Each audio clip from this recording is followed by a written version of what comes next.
তো যে কথা বলতেছিলাম, আরবি জানলেওয়ালা মানে কি শুদ্ধ মানুষ, জ্ঞানী মানুষ? আমরা আসলে শুভঙ্করের ফাঁকির মধ্যে বসে আছি। কথা বলতে হয় বলছি, বা সমাজ স্রষ্টা সৃষ্টি করেছেন, এই সমাজ ব্যবস্থাপনার মধ্যে যত জীব বা প্রাণী আছে তাদের যে জীবন চরিত্র আছে, সমস্ত জীবন চরিত্র জীবন ধারার মধ্যে স্রষ্টা খবর রাখেন, তিনি বেখবর নন, তিনি তার ফয়সালা করবেন, এটা একটা ব্যবস্থাপনা আছে। আমি যে কথা বলতেছিলাম, আরবি জানা মানুষ, আপনি বলুন এই যে জীবন ব্যবস্থাপনার মধ্যে এই যে যারা আরবি জানে, যারা আমাদের চোখে শায়েখ, মুফতি, মাওলানা, পীর বুজুর্গ, হ্যাঁ, আল্লাহ আল্লাহ লোক, আপনি বলুন তো, সাধারণ জ্ঞান দিয়ে আপনি বলুন। মহান স্রষ্টা বলেছেন, ইন্নাল্লাযিনা কাফারু মিন আহলিল কিতাব ওয়াল মুশরিকিন, যারা কাফের কই থেকে, আহলে কিতাবদের মধ্য থেকে বা মুশরিকদের মধ্য থেকে, এরকম যারা, অথবা যারা কাফের কুফরি করে, কিভাবে এরা হতে পারে কিতাবী অথবা মুশরিক, শিরককারী যারা। এখন আল্লাহ বললেন কাফের কিতাবীদের মধ্য থেকে, মুশরিকদের মধ্য থেকে। আপনি কি মনে করেন যে কোরআনদারি যারা, এরা কাফের হতে পারে না, মুশরিক হতে পারে না? এই একটা প্রশ্ন। এখন এটা কঠিন হয়ে গেল হয়তো, আমি সহজ করে কীভাবে বলা যায় আমি চেষ্টা করব। আচ্ছা, আপনি একটা বিবেচনা করুন তো, একদল আলেম, বিরাট বড় পটকা, বিরাট আরবি জানলেওয়ালা লোক,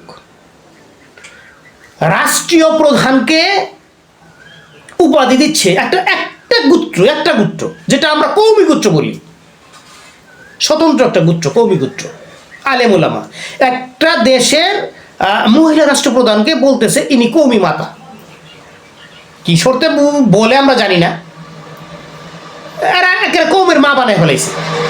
বুজুর্গর মা বানায়, বুজুর্গর তার মা বানাইলো, এমনকি জান্নাতের সার্টিফিকেট দিয়ে দেবে, এটা মহিলাটা প্রধানমন্ত্রী বা এই মহিলা জান্নাতি, এরকম কথা বলতে শুনবেন। এটা কিসের জন্য করে? তাদের স্বার্থ চরিতার্থ করার জন্য করে। কথা বুঝেন নাই? ইন্টারেস্টিং বিষয়টা হচ্ছে, এক শ্রেণীর কৌমি আলেম যে দেশের প্রধানমন্ত্রী বা রাষ্ট্রপ্রধানকে তাদের মা বানায়, তাকে জান্নাতি ঘোষণা করে সার্টিফিকেট দিয়ে দেয়।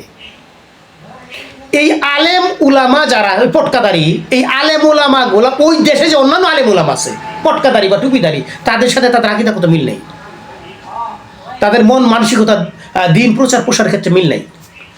আলেম উলামাদের সাথে মিলে আপনি কথা বেশি বিবেচনা করুন। আমি যে রাষ্ট্রপ্রধান যারা হয় তারা ধর্মীয় হয় না, তারা দিনদারি হয় না, তারা দুনিয়াদারি হয়।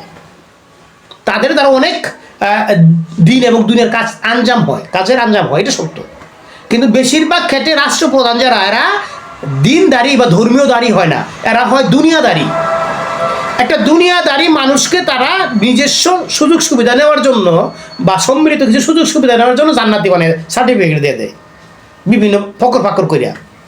এখন ওই তারা যে জীবন ব্যবস্থা অধীন চলে, সেই জীবন ব্যবস্থার অধীন যারা অন্যান্য যারা জ্ঞানী মানুষ, অন্যান্য আলেম উলামা, পীর শায়েখ সারা আছে, তাদের সাথে তাদের কোনো মিল নাই, আকিদাগত মিলে ঝগড়া ফেসাদ, বিভিন্ন কুতবাজি করে। তাহলে আপনি কি বুঝলেন এদের আকিদাগতটা কি? সরাসরি যে বলতে চান এরা কাফের, ওই আহলে কিতাবদের মধ্যে কাফের, এই কোরআনধারী যারা তারা কাফের। কথা শুধু বুঝতে পারলেন? আমি ফতোয়া দিচ্ছি না, আমি কথার প্রসঙ্গটা টেনে বলছি। মহান স্রষ্টা যেভাবে কালামে মাজিদে বলেছেন যে কিতাবীদের মধ্যে, মুশরিকদের মধ্যে যে কাফের বা যারা কাফের, কিতাবী এবং মুশরিকি, তারা একটা অবস্থা তুলে ধরেছেন, সেই অবস্থা আমি বলছি। যারা এই কোরআনধারী তারাও কাফের হইতে পারে, নিজের স্বার্থ চরিতার্থ করার জন্য যখন আল্লাহর দিনকে বিক্রি করে দেয়।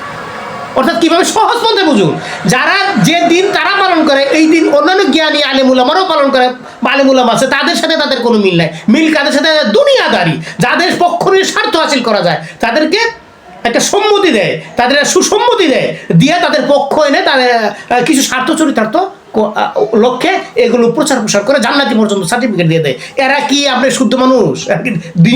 দুনিয়াদারি সারা মিলছে দুনিয়াদারির সাথে। এরা কি দুনিয়াদারি হইলে কি হয়? দিনদারি। এরা যত আপনি বেশভূষা যত কিছু ধরেন দিনদারি, অবশ্যই দিনদারি। আপনি বিষয়টা সূক্ষ্মভাবে চিন্তা করুন একটু।